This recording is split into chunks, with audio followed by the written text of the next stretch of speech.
আসসালামু আলাইকুম।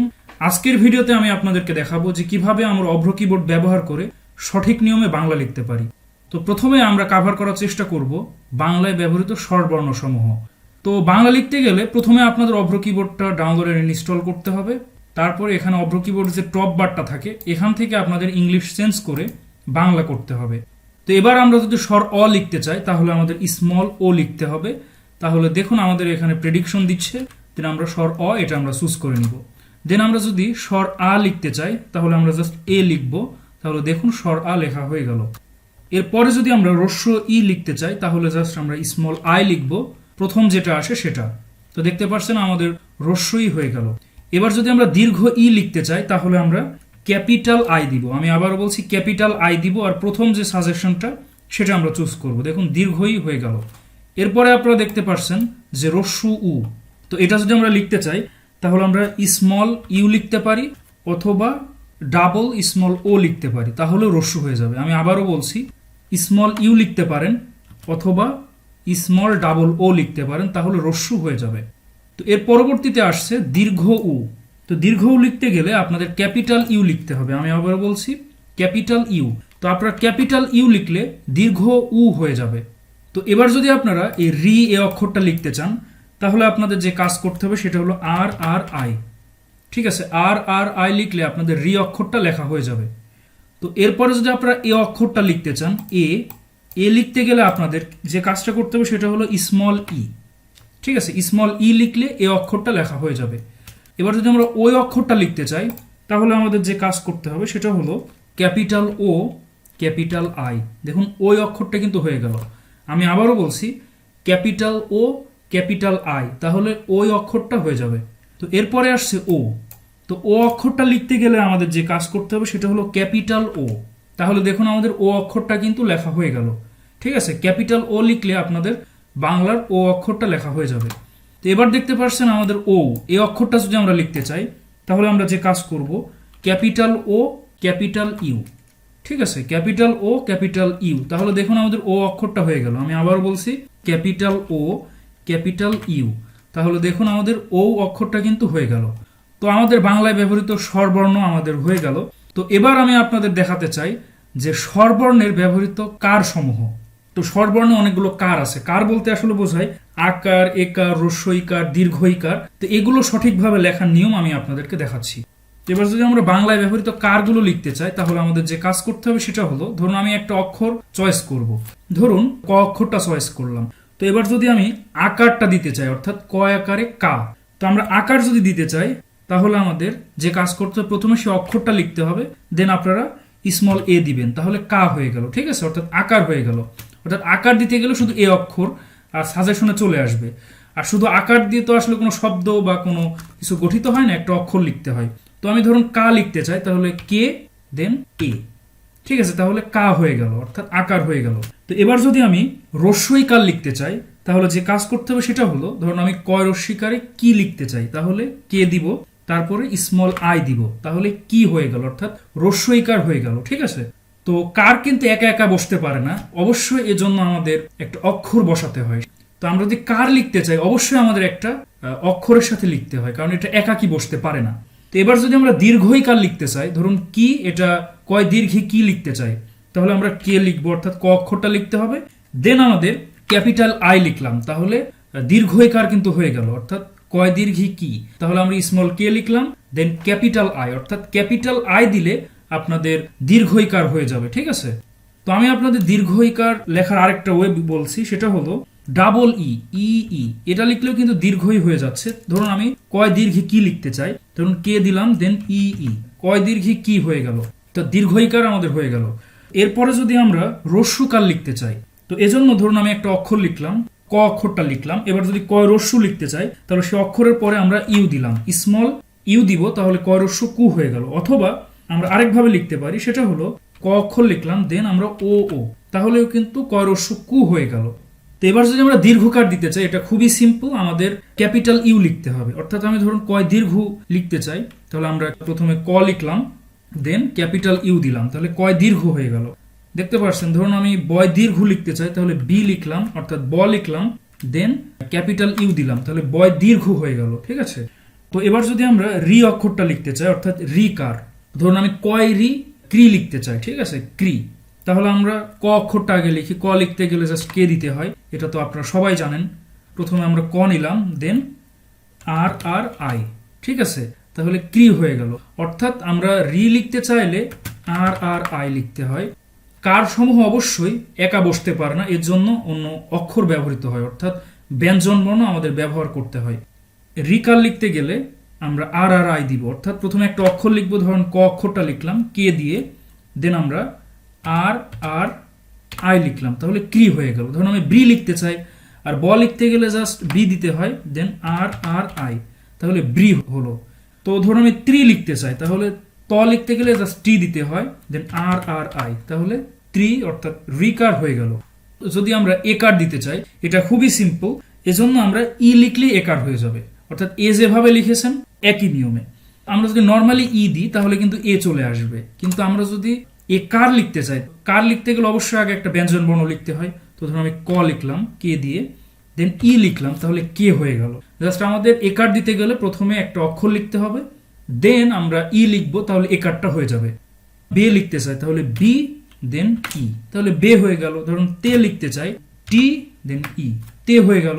এবার যদি ওই লিখতে চাই, ওই কার যদি লিখতে চাই, ধরুন আমি লিখতে চাই কই বা বই বা তৈ, এরকম কিছু একটা, তো প্রথমে আমাদের একটা অক্ষর লিখতে হবে। ধরুন আমি ক অক্ষরটা লিখলাম কে দিয়ে। এবার যদি এটাকে এর সাথে আমরা ওই কার যুক্ত করতে চাই, তাহলে আমরা small O then capital I, তাহলে কই হলো, অর্থাৎ ওই কার হলো। তৈ লিখতে চাচ্ছি, ঠিক আছে, তো আমরা টি দিলাম, ক্যাপিটাল ও ক্যাপিটাল আই, তাহলে তৈ, অর্থাৎ ওই কার হয়ে গেল। ক্যাপিটাল ও ক্যাপিটাল আই দিলে ওইকার হয়ে যাবে। তো অবশ্যই আগে সে অক্ষরটা লিখতে হবে যার সাথে আপনি ওইকার দিতে যাচ্ছেন। তো ধরুন আমি তয়ের সাথে ওইকার দিতে চাচ্ছি, সেজন্য আমি ত অক্ষরটা লিখলাম, অর্থাৎ টি দিয়ে, দেন কোনো স্পেস দিবেন না, দেন ক্যাপিটাল ও ক্যাপিটাল আই, তাহলে ওইকার হয়ে যাবে। এবার যদি আমরা ও কার লিখতে চাই, এটা খুবই সিম্পল। তো আমরা যে অক্ষরের সাথে ও কার যুক্ত করতে চাই, তো সেই অক্ষরটা লিখলাম। ধরুন আমি ক লিখলাম, অর্থাৎ কে দিয়ে আমরা ক লিখলাম। আমরা কোনো স্পেস না দিয়ে যদি আমরা এবার ক্যাপিটাল ও লিখি, তাহলে দেখুন কো হয়ে গেল, অর্থাৎ ওকার হলো। তো যদি আমরা এবার ওকার লিখতে চাই, তো এজন্য আমাদের যে কাজ করতে হবে, প্রথমে সেই অক্ষরটা লিখতে হবে যে অক্ষরের সাথে আমরা ওকারটা যুক্ত করতে চাই। ধরুন আমি ক এর সাথে যুক্ত করতে চাই, তো কে দিয়ে আমি ক লিখলাম, দেন ক্যাপিটাল ও ক্যাপিটাল ইউ, ঠিক আছে, ক্যাপিটাল ও ক্যাপিটাল ইউ, তাহলে আমাদের কো হয়ে গেল। তো এবার আমরা সরাসরি ব্যঞ্জন বর্ণে চলে যাচ্ছি, যে আমরা কিভাবে সঠিক নিয়মে বাংলার সব ব্যঞ্জন বর্ণগুলো আমরা লিখতে পারি। তো প্রথম যে ব্যঞ্জন বর্ণটা আছে সেটা হলো ক। তো ক লিখতে হয়, শুধু স্মল কে দিলে আমাদের ক হয়ে গেল, ঠিক আছে, স্মল কে দিলে ক হবে। আমি আবার বলছি, স্মল কে দিলে ক হবে। তো এবার যদি আমরা খ লিখতে চাই, তাহলে স্মল কে স্মল এইচ, তাহলে আমাদের খ অক্ষরটা হয়ে গেল। স্মল কে স্মল এইচ, খ অক্ষরটা হয়ে গেল। এবার যদি আমরা গ লিখতে চাই, শুধু আমাদের জি লিখলে গ হয়ে যাবে, ঠিক আছে, জি লিখলে গ হয়ে যাবে। এরপরে আমরা যদি ঘ লিখতে চাই, তাহলে জি এইচ, ঘ, জি এইচ, ঘ, জি এইচ লিখলে ঘ হয়ে যাবে। এবার যদি আমরা উঙো লিখতে চাই, অর্থাৎ এই অক্ষরটা উঙো, এই অক্ষরটা আমরা যদি লিখতে চাই, ক্যাপিটাল এন দেন স্মল জি, তাহলে দেখুন উঙো কিন্তু হয়ে গেল, অর্থাৎ ক্যাপিটাল এন স্মল জি, উঙো অক্ষরটা হয়ে গেল। এবার যদি আমরা চ অক্ষরটা লিখতে চাই, চ অক্ষরটা লেখা খুবই সিম্পল, যা সি লিখলেই চ হয়ে যাবে, ঠিক আছে। এবার যদি আমরা স লিখতে চাই, তাহলে আমরা যে কাজটা করব, ধরুন এই স অক্ষরটা যদি লিখতে চাই, তাহলে সি এইচ, আমাদের স অক্ষরটা কিন্তু হয়ে গেল, C H, C H A স। এবার যদি আমরা বর্গীয় জ অক্ষরটা লিখতে চাই, এটা খুবই সিম্পল, জাস্ট স্মল জে, তাহলে আমাদের বর্গীয় জ কিন্তু হয়ে গেল, স্মল জেতে বর্গীয় জ। তো এবার যদি আমরা ঝ অক্ষরটা লিখতে চাই, এটা খুবই সিম্পল, জাস্ট আমাদের স্মল জে স্মল এইচ, তাহলে আমাদের ঝ হয়ে গেল, স্মল জে স্মল এইচ, তাহলে আমাদের ঝ অক্ষরটা হয়ে গেল। এবার যদি আমরা ইঙো এই অক্ষরটা লিখতে চাই, ইও এই অক্ষরটা যদি আমরা লিখতে চাই, আপনারা খুব ক্ষমার দৃষ্টিতে দেখবেন, আমার হয়তো উচ্চারণগুলো সঠিক হচ্ছে না, তা আপনারা সঠিকভাবে উচ্চারণ করে নেবেন। এটা এই অক্ষরটা যদি আমরা লিখতে চাই, ইও এই অক্ষরটা, তো এজন্য আমাদের যে কাজ করতে হবে সেটা হলো ক্যাপিটাল এন ক্যাপিটাল জি, তাহলে ইও এই অক্ষরটা কিন্তু হয়ে গেল। দেখুন ক্যাপিটাল এন ক্যাপিটাল জি, ইও অক্ষরটা হয়ে গেল। এবার যদি আমরা ট লিখতে চাই, ট লিখতে গেলে আমাদের যে কাজ করতে হবে সেটা হলো ক্যাপিটাল টি, তাহলে ট হবে। আর আমরা যদি স্মল টি লিখি, তাহলে কিন্তু ত হবে। আমি আবারও বলছি, আমরা ক্যাপিটাল টি লিখলে ট হবে, আর স্মল টি লিখলে ত হবে, এটার সতর্ক থাকবেন। তো ঠ লিখতে গেলে আমাদের যে কাজ করতে হবে ক্যাপিটাল টি স্মল এইচ, তাহলে আমাদের ঠ হলো। ঠিক আছে, capital T small H, capital T small H এটা। তো বাংলায় ব্যবহৃত স্বরবর্ণ এবং ব্যঞ্জন বর্ণের জন্য যে ইংলিশ লেটার লিখতে হয়, তো সেটা আমি ভিডিও ডিসক্রিপশন বক্সে দিয়ে দিব যে কিভাবে আমরা ইংলিশের মাধ্যমে বাংলা এটা লিখতে পারি। তো ড লিখতে গেলে আমাদের ক্যাপিটাল ডি লিখতে হবে। ঠিক আছে, আমরা যদি স্মল ডি লিখি সেটা কিন্তু দ হয়ে যাবে, ক্যাপিটাল ডি দিলে সেটা ড হয়ে যাবে। ঠিক আছে, ক্যাপিটাল ডি সেটা হবে ড, আর স্মল ডি লিখলে হবে দ। তো এবার যদি আমরা ঢ লিখতে চাই তাহলে আমরা যে কাজটা করব সেটা হলো capital D small H, D H, তাহলে আমাদের ঢ হবে, অর্থাৎ ক্যাপিটাল ডি স্মল এইচ, তাহলে ঢ হবে। এবার যদি আমরা মূর্ধন্য লিখতে চাই তাহলে আমরা ক্যাপিটাল এন লিখবো, তাহলে মূর্ধন্য হয়ে যাবে। আমি আবারও বলছি, ক্যাপিটাল এন লিখলে হবে মূর্ধন্য, আর স্মল এন লিখলে হবে দন্তন। তো দেখুন, আমি যদি স্মল এন লিখি তাহলে দন্তন হচ্ছে, আর যদি আমরা ক্যাপিটাল এন লিখি সেটা হচ্ছে মূর্ধন্য। তো এবার যদি আমরা ত লিখতে চাই, ত লেখা খুবই সিম্পল, জাস্ট স্মল টি লিখবেন, ত হয়ে যাবে। স্মল টি লিখলে হবে ত, আর ক্যাপিটাল টি লিখলে হবে ট, আর স্মল টি লিখলে হবে ত। তো আমরা ত লিখলাম। এবার যদি আমরা থ লিখতে চাই, এটা খুবই সিম্পল, জাস্ট আমরা স্মল টি স্মল এইচ, থ হয়ে গেল, স্মল টি স্মল এইচ, থ হয়ে গেল, স্মল টি স্মল এইচ। তো এবার যদি আমরা দ অক্ষরটা লিখতে চাই, এটা খুবই simple, small D, small D লিখবেন, দ হবে। আর যদি আপনি ক্যাপিটাল ডি দেন সেটা কিন্তু ড হবে। দেখুন, আমি ক্যাপিটাল ডি দিচ্ছি, সেটা হচ্ছে ড, আর আমি যদি স্মল ডি দিই সেটা হচ্ছে দ। এবার যদি আমরা ধ অক্ষরটা লিখতে চাই, সেজন্য আমরা স্মল ডি স্মল এইচ, তাহলে ধ হয়ে গেল, স্মল ডি স্মল এইচ, তাহলে আমাদের ধ হবে, স্মল ডি স্মল এইচ, ধ। তো এবার যদি আমরা দন্ত ন লিখতে চাই, এটা খুবই সিম্পল, জাস্ট স্মল এন, দন্ত ন হয়ে গেল, স্মল এন। আর যদি আমরা ক্যাপিটাল এন দিই, অর্থাৎ বড় হাতের এন দিই, সেটা হবে মূর্ধন্য। ঠিক আছে, এই ব্যাপারে সতর্ক থাকবেন, স্মল এন দিলে আমরা দন্ত ন লিখে ফেলতে পারি। তো এবার যদি আমরা প অক্ষরটা লিখতেছি, এটা খুবই সিম্পল, এজন্য আমাদের স্মল পি লিখতে হবে, প অক্ষরটা হয়ে গেল, স্মল পি লিখবেন, প অক্ষরটা হয়ে যাবে। তো এবার যদি আমরা ফ অক্ষরটা লিখতে চাই, এটা দুইভাবে লেখা যায়, আমরা যদি এফ দিই ফ হয়ে যাবে, অথবা যদি আমরা পি এইচ দিই তাহলে ফ হবে, অর্থাৎ আমরা এফ দিলে ফ হবে অথবা পি এইচ দিলেও ফ হবে, এই দুইভাবেই আমরা লিখতে পারি।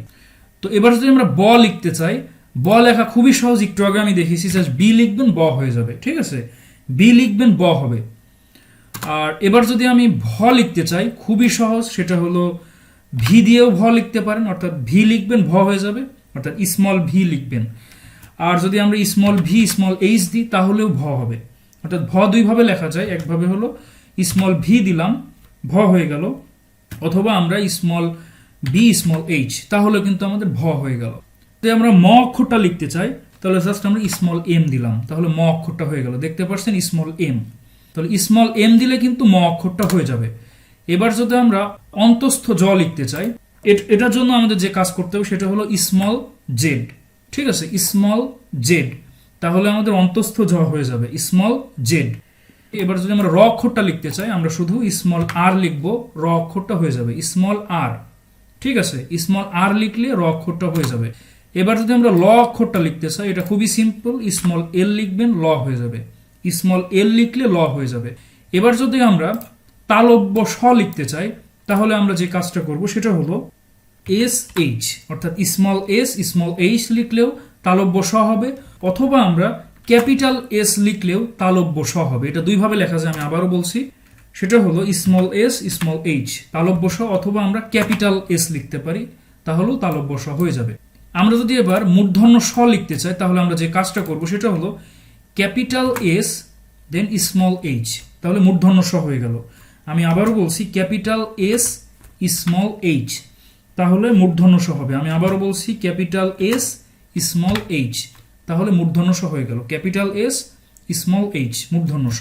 এবার যদি আমরা দন্ত স এ অক্ষরটা লিখতে চাই, এটা খুবই সিম্পল, এজন্য জাস্ট এস, স্মল এস লিখবেন, দন্ত স হয়ে যাবে, স্মল এস লিখলে দন্ত স, আবার ক্যাপিটাল এস লিখলে কিন্তু তালব্য স হয়ে যাবে। এবার যদি আমরা হ লিখতে চাই, খুবই সিম্পল, জাস্ট স্মল এইচ লিখবেন, হ হয়ে যাবে, স্মল এইচ লিখবেন, হ হয়ে যাবে। এবার যদি আমরা ডয় বিন্দু র এ অক্ষরটা লিখতে চাই তাহলে আমাদের যে কাজ করতে হবে সেটা হলো, এটা খুবই সিম্পল, ক্যাপিটাল আর লিখবো, ডয় বিন্দু র হয়ে যাবে। আর আমরা যদি স্মল আর লিখি তাহলে শুধু র হবে, ঠিক আছে। আর আমরা যদি ক্যাপিটাল আর লিখি তাহলে ডয় বিন্দু র এই অক্ষরটা লেখা হয়ে যাবে। এবার দেখতে পাচ্ছেন ঢয় বিন্দু র এই অক্ষরটা যদি আমরা লিখতে চাই তাহলে যে কাজটা করতে হবে সেটা হলো ক্যাপিটাল আর স্মল এইচ। তাহলে দেখুন ঢয় বিন্দু র এই অক্ষরটা কিন্তু হয়ে গেল। আমি আবারও বলছি ক্যাপিটাল আর স্মল এইচ, ক্যাপিটাল আর স্মল এইচ। এবার যদি আমরা অন্তঃস্থ লিখতে চাই এই অক্ষরটা তাহলে আমাদের যে কাজ করতে হবে এটা খুবই সিম্পল। এজন্য আমরা স্মল ওয়াই লিখতে পারি। স্মল ওয়াই লিখলে দেখুন নিচে সাজেশন দিচ্ছে, এভাবে লিখতে পারি, অথবা ক্যাপিটাল ওয়াই লিখতে পারি। স্মল ওয়াই অথবা ক্যাপিটাল ওয়াই দুইভাবেই অন্তঃস্থ লেখা যায়। আমরা যদি হসন্ত অক্ষরটা লিখতে চাই আমরা স্মল টি দেন এক্সেন্ট বাটন দুইবার প্রেস করতে হবে, তাহলে হসন্ত হয়ে যাবে। আপনারা স্ক্রিনে দেখতে পাচ্ছেন এক্সেন্ট বাটন, যে বাটনে আমি প্রেস করলাম এই বাটন যদি দুইবার প্রেস করেন টি লিখে তাহলে কিন্তু হসন্ত হয়ে যাবে।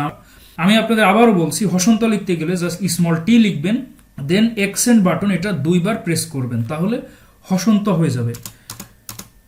এবার যদি আমি অনুস্বর লিখতে চাই তো এজন্য আমি যে কাজটা করব সেটা হলো N G, small N small জি, তাহলে কিন্তু অনুস্বর হয়ে যাবে। স্মল এন স্মল জি, তাহলে অনুস্বর হয়ে যাবে। আর অনুস্বর তো আসলে একা একা বসতে পারে না, এর জন্য আগে একটা লেটার লিখতে হয়। যেমন আমি যদি বাংলা লিখতে চাই, ধরুন বয়াকারে বা, দেন অনুস্বর লিখতে গেলে আমরা এন জি দেন লয়াকারে লা, বাংলা হয়ে গেল, ঠিক আছে। তাহলে আপনারা দেখতে পাচ্ছেন N G, small N small জি লিখলে অনুস্বর হয়ে যাবে। আশা করি আপনারা বুঝতে পেরেছেন। এবার আমরা যদি এটা বিসর্গ এই অক্ষরটা যদি লিখতে চাই এটা খুবই সিম্পল। সেটা হলো কিবোর্ডে দেখতে পাচ্ছেন এল এর পরে যে সেমিকোলন এবং কোলন এই দুইটাই আছে, দেখুন এটা যদি আপনি শিফট প্রেস করে এল এর পরের অক্ষরটা এটা যদি প্রেস করেন, এই স্ক্রিনে যেই বাটনটা দেখতে পাচ্ছেন এটা যদি প্রেস করেন তাহলে কিন্তু বিসর্গ হয়ে যাবে। অর্থাৎ শিফট দেন আপনারা এই বাটনটা যদি প্রেস করেন তাহলে আপনাদের বিসর্গ লেখাটা কিন্তু হয়ে যাবে। আশা করি বুঝতে পেরেছেন। এবার যদি আমরা চন্দ্রবিন্দু এই অক্ষরটা যদি লিখতে চাই তাহলে আপনারা যে কাজ করবেন সেটা হলো শিফট 6, তাহলে কিন্তু চন্দ্রবিন্দু হয়ে যাবে। শিফট লিখে আপনারা 6 প্রেস করবেন তাহলে কিন্তু চন্দ্রবিন্দু হয়ে যাবে, শিফট 6। আর চন্দ্রবিন্দুতে একা একা বসতে পারে না। তো ধরুন আমি চাঁদ লিখতে চাই, সি অক্ষরটা লিখলাম, দেন আকার দিলাম। এবার যদি আমি শিফট 6 প্রেস করি তাহলে 6 চন্দ্রবিন্দু আকার হলো।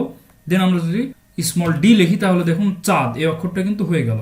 এভাবে আপনারা চন্দ্রবিন্দু লিখতে পারেন। সো ডিয়ার ভিউয়ার্স, আপনারা দেখতে পাচ্ছেন স্বরবর্ণ ব্যঞ্জন বর্ণ এটা কিন্তু আমরা কভার করলাম। আশা করি আপনারা বুঝতে পেরেছেন। আর কিভাবে আমি লিখলাম এটা লিস্ট আমি কিন্তু দিয়ে দিব, অর্থাৎ বাংলার কোন অক্ষরের জন্য আমাদের ইংলিশ কোন অক্ষর প্রেস করতে হবে এটার আমি লিস্ট আমি ভিডিও ডেসক্রিপশন বক্সে দিয়ে দিব, সেখান থেকে আপনারা নিজেরাও প্র্যাকটিস করতে পারেন। তো এবার আমি আপনাদের দেখাতে চাই যে ব্যঞ্জন বর্ণে ব্যবহৃত ফলা সমূহ। তো ব্যঞ্জন বর্ণে প্রায় 6টা ফলা আছে। তো এবার আমরা ফলাগুলো লিখতে চাচ্ছি। যেমন আছে ব ফলা। তো ব ফলা লিখতে গেলে আমাদের যে কাজ করতে হবে সেটা হলো ডাব্লিউ দিতে হয় ব ফলা লিখতে গেলে। তো ধরুন আমি একটা উদাহরণ দিচ্ছি। তো ধরুন আমি লিখতে চাই বিশ্ব। তো এটা আমি কিভাবে লিখতে পারি, বি দিলাম দেন আই দিলাম, তাহলে বয় রশ্মি হলো। তো এবার আমি এক্সেন্ট বাটনে প্রেস করব। এক্সেন্ট বাটনের কাজ হলো আপনি একটা অক্ষর লিখলেন সেটাকে পার্থক্য করে পরে নিয়ে যাচ্ছে, ঠিক আছে। কারণ স্পেস দিলে কিন্তু সেটার সাথে সম্পর্ক থাকছে না, আর এক্সেন্ট দিলে সেটার থেকে পরবর্তীতে চলে যাচ্ছে। তো এবার আমি তালব্য স দিচ্ছি, তাহলে আমি ক্যাপিটাল এস দিলাম। এবার যদি আমরা এটার সাথে ব ফলা যুক্ত করতে চাই তাহলে ডাব্লিউ দিলাম, তাহলে হলো তালব্য সয় ব। তো আমি যদি তালব্য সয় ব লিখতে চাই তাহলে বড় হাতের এস দিলাম, তালব্য স লিখলাম। এবার আমি ডাব্লিউ দিলে তালব্য সয় ব হয়ে গেল। তো আমরা যদি জ ফলা লিখতে চাই তাহলে যে কাজটা করব, ধরুন আমি লিখতে চাচ্ছি যে বাক্য, তাহলে বি এ, তাহলে বয়াকার হয়ে গেল। এবার আমি দিলাম ক দিলাম। দেন আমি যদি ক্যাপিটাল জেড দিই তাহলে কয় জ ফলা হয়ে গেল, ঠিক আছে। আমি জ ফলা দিয়ে আপনাদের দেখাচ্ছি, কে দেন ক্যাপিটাল জেড, তাহলে কয় জ ফলা হলো। অথবা কে স্মল ওয়াই, তাহলে আমরা জ ফলা দুইভাবে লিখতে পারি। একটা হলো কে দেন ক্যাপিটাল জেড কয় জ ফলা হয়ে গেল, অথবা কে স্মল ওয়াই কয় জ ফলা হয়ে গেল। ধরুন বি ওয়াই বয় জ ফলা, দেন বি বড় হাতের জেড বয় জ ফলা। এভাবে আমরা জ ফলা লিখতে পারি। আর এবার যদি আমরা র ফলা লিখতে চাই এটা খুবই সিম্পল। যেমন ধরুন প্রায়, তাহলে আমাদের র ফলা লিখতে গেলে আগে ধরুন প অক্ষরটা লিখলাম, দেন স্মল আর দিলাম, তাহলে পয় র ফলা কিন্তু হয়ে গেল। এবার আমি আকার দিতে গেলে স্মল এ, দেন অন্তঃস্থ লিখতে গেলে ওয়াই। দেখুন প্রায় অক্ষরটা হয়ে গেল। ধরুন আমি লিখলাম পি আর প্রো, বি আর ব্র, দেন কে আর ক্র, এবার ধরুন টি আর ত্রো। এভাবে আপনার র ফলা লিখতে গেলে সে অক্ষরটা দেন তারপরে জাস্ট স্মল আর দিবেন, তাহলে কিন্তু আমাদের এভাবে র ফলা কিন্তু হয়ে যাবে। তো আমরা র ফলা লিখলাম। এবার যদি আমরা ম ফলা লিখতেছি, এটা খুবই সিম্পল, জাস্ট স্মল এম দিলে ম ফলা হয়ে যাবে। ম ফলার একটা উদাহরণ যেমন পদ্মা, ঠিক আছে। তো ধরুন আমি পি অক্ষরটা লিখলাম, দেন আমি এক্সেন্ট বাটন দিয়ে এটাকে আলাদা করলাম, দেন আমরা যদি দ লিখতে চাই তাহলে ডি দিলাম। এবার যদি আমি দয় ম লিখতে চাই তাহলে এম দিলাম, তাহলে পদ্ম হয়ে গেল, ঠিক আছে। তো আমি এটাই বলতে চাই, আপনি যখন একটা ওয়ার্ড লিখবেন বা একটা শব্দ লিখবেন, ধরুন 3টা অক্ষর আছে, ধরুন কত অক্ষরটা যদি লিখতেছেন, ধরুন কত, কে টি দিলেন, তাহলে কিন্তু একটা যুক্ত বর্ণ হয়ে গেল। কিন্তু আমরা যদি কে দেন এক্সেন্ট বাটন টি লিখি তাহলে কত, দুটো কিন্তু আলাদা হয়ে যাচ্ছে, যুক্ত বর্ণ হচ্ছে না। তো এই জন্য আপনারা একটা শব্দ লিখতে গেলে যখন যুক্ত বর্ণ লিখবেন না, সেক্ষেত্রে একটা অক্ষর লিখে দেন এক্সেন্ট বাটন প্রেস করবেন, সেটা যদি আলাদা রাখতে চান। তো ধরুন ক, দেন এক্সেন্ট বাটন আর, তাহলে কর। কিন্তু আমি যদি কে আর লিখি তাহলে কিন্তু ক্র হয়ে গেল, ঠিক আছে। তো এই জন্য আপনারা যুক্ত বর্ণ বাদে যদি ধরুন একটা শব্দ লিখতে চান, তো সেক্ষেত্রে আপনারা এক্সেন্ট বাটন প্রেস করবেন। তো ম ফলা লিখতে গেলে আপনারা সে অক্ষরটা দেন এম, যেমন আমি দয় ম লিখতে চাই, ডি এম, দয় ম, ঠিক আছে। এবার যদি এম এম, তাহলে এটা হয়ে গেল ময় ম। তো আমরা ম ফলা লিখলাম। এবার যদি আমরা ল ফলা লিখতে চাই, এটা খুবই সিম্পল, জাস্ট এল দিবেন হয়ে যাবে। যেমন আমি লিখতে চাই এল এল, তাহলে লয় ল হয়ে গেল। এবার এম এল, ময় ল হলো, বি এল, বয় ল হলো, কে এল, কয় ল হলো, ক্ল। তো এভাবে আপনার ল ফলা লিখতে গেলে জাস্ট এলটা লিখবেন পরে। তো আমরা লিখলাম। এবার যদি আমরা দন্ত ন ফলা লিখতে চাই, এটাও খুবই সিম্পল, দেখতে পাচ্ছেন দন্ত নয় ম। এবার ধরুন আমি লিখতে চাচ্ছি যে, ধরুন আমি জি এন লিখলাম, তাহলে গয় ন হলো, ঠিক আছে, গয় ন। ধরুন টি এন লিখলাম, তাহলে তয় ন হলো। পি এন যদি লিখি, পয় ন হলো। তালব্য স অর্থাৎ এস এন লিখলাম, তাহলে তালব্য স ন। অর্থাৎ আমরা সে অক্ষরটার পরে যদি এন অক্ষরটা লিখি তাহলে কিন্তু ন ফলা হয়ে যাবে। আমি ধরুন লিখতে চাচ্ছি যে কর, কে আর, তাহলে ক্র হয়ে যাচ্ছে। তো এই কাজ, এজন্য আমরা যে কাজটা করবো, কে দিলাম, দেন এক্সেন্ট বাটন, দেন আর, ঠিক আছে। এবার ধরুন বি আর, তাহলে ব্র হয়ে যাচ্ছে। কিন্তু আমি যদি বি এক্সেন্ট বাটন আর দিই তাহলে কিন্তু বর হচ্ছে, ঠিক আছে। এবার যদি ধরুন আমি ডর লিখতে চাই, তাহলে ডি আর দিলাম কিন্তু দ্র হয়ে যাচ্ছে। অথবা আমি ধরুন ক্যাপিটাল ডি আর লিখলাম, ড্র হচ্ছে। কিন্তু আমি যদি লিখতে চাই ডর, তাহলে আমরা capital D accent button small R, তাহলে দেখুন ডর। অর্থাৎ আমরা এক্সেন্ট বাটন দিয়ে আমরা একটা ওয়ার্ড লিখতে চাই, কিন্তু সেটা যুক্ত হবে না সেটার সাথে। অর্থাৎ একটা লেটার থেকে আর একটা লেটার যাতে যুক্ত না হয়, সেজন্য আমরা বারবার এক্সেন্ট বাটন দিব, তাহলে যুক্ত হবে না।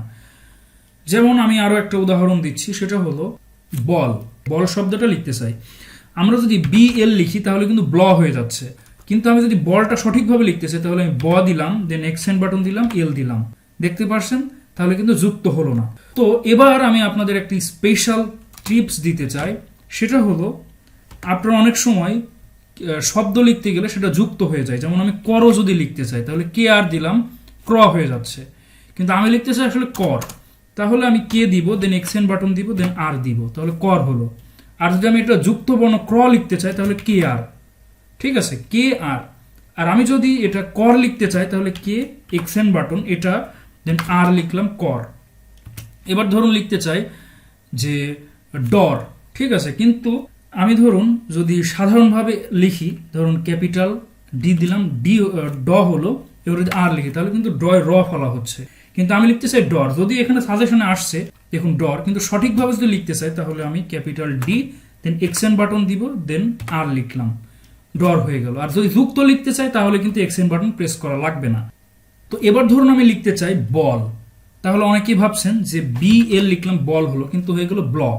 কারণ আপনি যখন অভ্র কিবোর্ডে দুটো অক্ষর পর পর লিখবেন, কোনো এক্সেন্ট বাটন বা কোনো স্পেস না দিলেন, সেক্ষেত্রে কিন্তু সেটা যুক্ত বর্ণে পরিণত হলো। তো ধরুন আপনারা বি এল পরপর লিখলেন ব্ল হলো, কিন্তু বি দেন স্পেস দিয়ে আবার কেটে দিয়ে যদি এল লেখেন তাহলে বল হলো। কিন্তু বারবার এভাবে স্পেস দিয়ে আবার কেটে ব্যাক আসা, এর থেকে আমি আপনাদের একটা সঠিক ওয়ে বলে দিচ্ছি। ধরুন আপনি বল লিখবেন বিএল দিয়েই, তো এই জন্য বি লিখলেন, দেন এক্সেন্ট বাটন প্রেস করলেন, দেন এল, বল হলো। ঠিক আছে, এটা কিন্তু যুক্ত হলো না। বি এক্সেন্ট বাটন এল, বল। এবার ধরুন আমি লিখতে চাচ্ছি যে সরল, তাহলে হয়তো আপনারা এভাবে ভাববেন যে দন্ত স লিখতে গেলে এস, দেন র লিখতে গেলে আর, দেন ল লিখতে গেলে এল, তাহলে কি হলো, স্রোল হয়ে গেল। যদিও নিচে সরল লিখে দিচ্ছে, কিন্তু যদি এটা আমরা সঠিকভাবে লিখতে চাই তাহলে কিভাবে লিখতে পারি, এস দিবেন এক্সেন্ট বাটন, আর দিবেন এক্সেন্ট বাটন, দেন এল লিখবেন, তাহলে দেখুন সরল হয়ে গেল। এটা কিন্তু যুক্ত হচ্ছে না। তাহলে আমরা ধরুন যুক্ত বর্ণ লিখতে চাচ্ছি না, আমরা সেক্ষেত্রে আপনারা যে কাজটা করুন সেটা হলো এক্সেন্ট বাটনটা ইউজ করুন। আমি আবারও দেখাচ্ছি, এস এক্সেন্ট বাটন, আর এক্সেন্ট বাটন, এল, তাহলে সরল হলো। দেখতে পাচ্ছেন আমি যে এক্সেন্ট বাটনটা ব্যবহার করেছি এটা, অর্থাৎ ট্যাবের ঠিক উপরে ওয়ানের ঠিক আগে এই বাটনটা নর্মালি থাকে, তাহলে আপনাদের সেই লেখাটা যুক্ত হচ্ছে না। যেমন আমি লিখতে চাই পথ, পিটিএইচ, তাহলে কি হলো এটা, ধরুন পিটিএইচ, তাহলেও কিন্তু হচ্ছে না।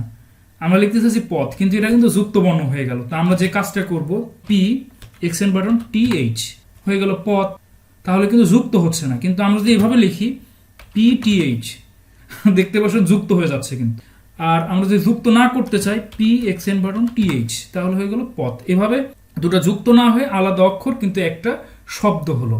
আমরা যদি পরপর লিখতে থাকি তাহলে কিন্তু সেটা যুক্ত বর্ণ হয়ে যাবে। সো ডিয়ার ভিউয়ার্স, আশা করি আপনারা বুঝতে পেরেছেন যে কিভাবে আমরা অভ্র কিবোর্ডে খুব সঠিক নিয়মে বাংলা লিখতে পারি। আমি এর লিস্টটা দিয়ে দিব যে কিভাবে এগুলো লিখতে হয়। আর অভ্র কিবোর্ড দিয়ে কিভাবে আমরা যুক্তাক্ষর বা যুক্ত বর্ণ লিখতে পারি, এটা নিয়ে আমি অলরেডি ভিডিও তৈরি করেছি। সেটা আপনারা ভিডিও ডেসক্রিপশন বক্সে অথবা এন্ড স্ক্রিন অথবা আই বাটনেও পেয়ে যাবেন। আমি আই বাটন, এন্ড স্ক্রিন এবং ভিডিও ডেসক্রিপশন বক্সে কিভাবে যুক্ত বর্ণ লিখতে হয় সে ভিডিওটা আমি আপনাদেরকে দিয়ে দিব, সেখান থেকে আপনারা দেখে নিতে পারেন। সো ডিয়ার ভিউয়ার্স, আশা করি আপনারা বুঝতে পেরেছেন। ধন্যবাদ সবাইকে।